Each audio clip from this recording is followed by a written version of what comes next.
Praise the lord. ఈరోజు దేవుని వాగ్దానం మార్చి 24, 2025. కాబట్టి నీవు పని పూనుకొనుము, యెహోవా నీకు తోడుగా ఉండునుగాక. మొదటి దినవృత్తాంతములు 22వ అధ్యాయము 16వ వచనము. ఈరోజు దేవుడు మనకు ఇలాగూ సెలవిచ్చుచున్నాడు.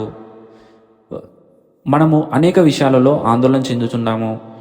ఫర్ ఎగ్జాంపుల్, మన వ్యాపారం పట్ల కానీ, మన చదువు పట్ల కానీ, మన ఉద్యోగం పట్ల కానీ చింతించుచుంటాము. మనం ఎటువంటి చింతను చింతించకూడదు. ఎందుకనగా ఈరోజు ప్రభువు మనతో మాట్లాడుచున్నాడు.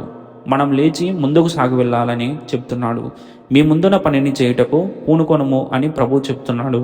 యెహోవా మనకు తోడుగా ఉంటాడు కాబట్టి మనం దేనికి భయపడకూడదు. అవును, ప్రభువు మనకు తోడుగా ఉన్నందువలన ఆయన మన చేతి పనిని ఆశీర్వదించి మన పనిని సఫలం చేస్తాడు. మనము ధైర్యంగా ముందుకు సాగిపోవాలని ఈ వాక్యం ద్వారా మనం నేర్చుకుంటాము.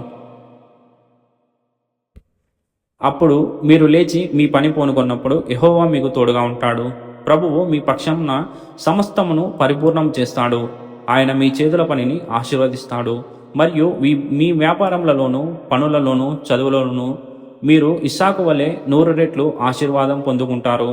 కనుకనే నేటి వాగ్దానం ద్వారా దేవుడు మనల్ని దీవించి ఆశీర్వదించునుగాక. ఆమేన్.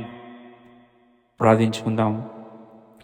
పరలోకమందున మా దేవా, నేడు నీవు మాతో మాట్లాడినందుకు, ఈ వాగ్దానం ద్వారా మాతో మాట్లాడినందుకు నీకే వందనాలు, స్తుతులు, స్తోత్రం ప్రభువా. ఈ వాగ్దానం ప్రకారము మా జీవితంలో జరుగు ప్రతి పనిలో మమ్మల్ని నడిపించుము. నీ దయతో మా జీవితాన్ని మెరుగుపరచుము తండ్రి. మా నిర్ణయాలలో మాకు జ్ఞానం ఇవ్వు ప్రభువా.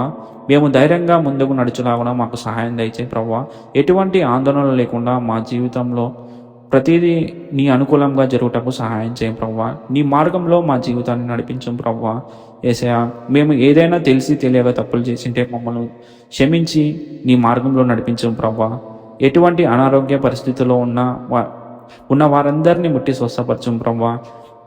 నీకు సాక్ష్యం ఇచ్చి బిడ్డలుగా వారిని వాడుకోను ప్రభువా. ఎటువంటి అప్పులలో ఎంతమంది బాధపడుతున్నారో వారందరికీ నువ్వే సహాయం చేయి ప్రభువా. వారి జీవితానికి ధైర్యాన్ని ఇవ్వు ప్రభువా. యేసయ్యా, నీకే స్తుతి స్తోత్రం చెల్లిస్తూ నీ ఘనమైన నామమున ప్రార్థించి వేడుకొనిచున్నాం మా తండ్రి. ఆమేన్.